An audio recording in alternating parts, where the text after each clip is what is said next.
today? Okay, so today I have a really fun video for you guys, and we're going to be using SymPy to do some fun linear algebra.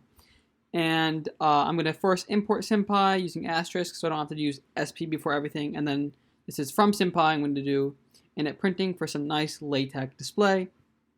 I have here where we define some matrix to be M, the basic SymPy operation. So if you want to try them out yourself, you can.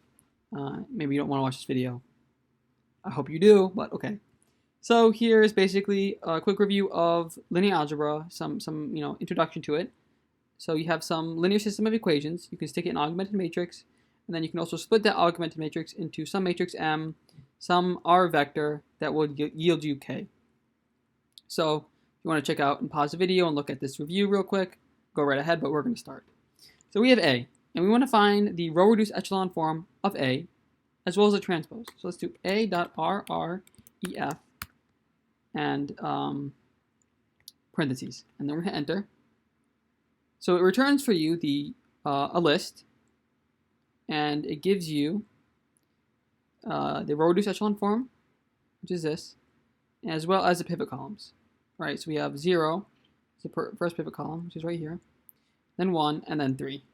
So if this is an augmented matrix, this would not give us a solution, clearly, because we have 0 times x1, 0 times x2, 0 times x3 gives you 1, and that's that's impossible.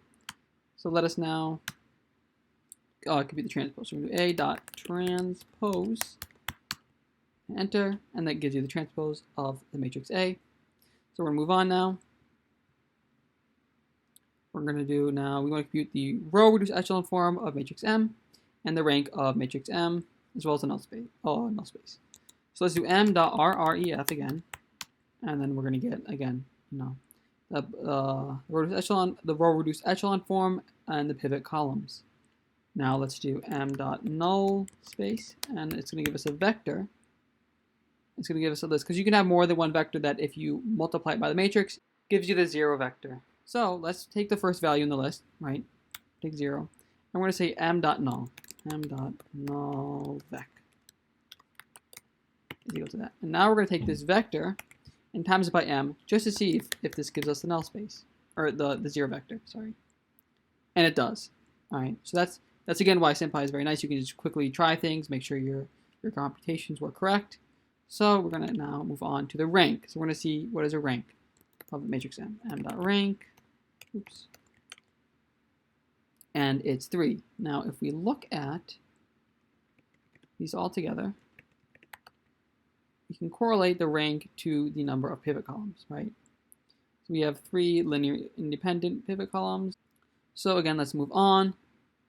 We now have using SymPy's linear solve to solve for it. So I'm just going to walk through this example. I'm not going to do it out. But here we have x1, x2, x3, x4. So we have a 4 variable vector. And we now have this matrix M. And we have the solution to the matrix M. So now we want to insert the solution to create an augmented matrix for the 4th column. So we have 0, we have 1, we have 2, we have 3, and we have 4. And we're inserting this matrix, this vector here. And then we're going to compute the augmented matrix.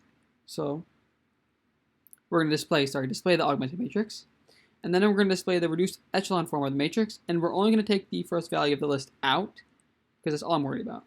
So we see here that, the x1 is equal to 1 plus x3 times 4. And, you can do that for the rest. But then if you use linsolve, it gives you it very directly. It's very nice. So again, we have a review on determinants, and we're going to quickly go into computing them using SymPy. So we're going to have m.det, and that's 2,140. Now, we know since the determinant is not 0, we have some inverse. So let's do m.inv and compute the inverse of the matrix. Now we know that taking m.inv times m, I keep saying inv, inverted, the inverse matrix of m times m should yield us the identity matrix. And that does. So that's a quick check, and it's obviously very useful. So now we have solve the vector x that yields the vector k. So we're going to do, we know m times m. I'm just going to do this, don't freak out. We're just simply here going over the theory. mx equals k. So m inverted invert x is equal to m inverted k, and oops, k, and this is the identity matrix, so I, and that should just yield us x, so x equals this.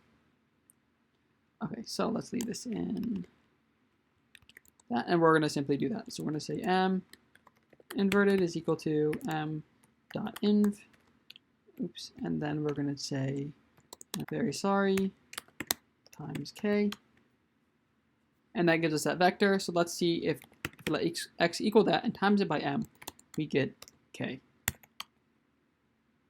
and we do. So that's, you know, very useful, very fun.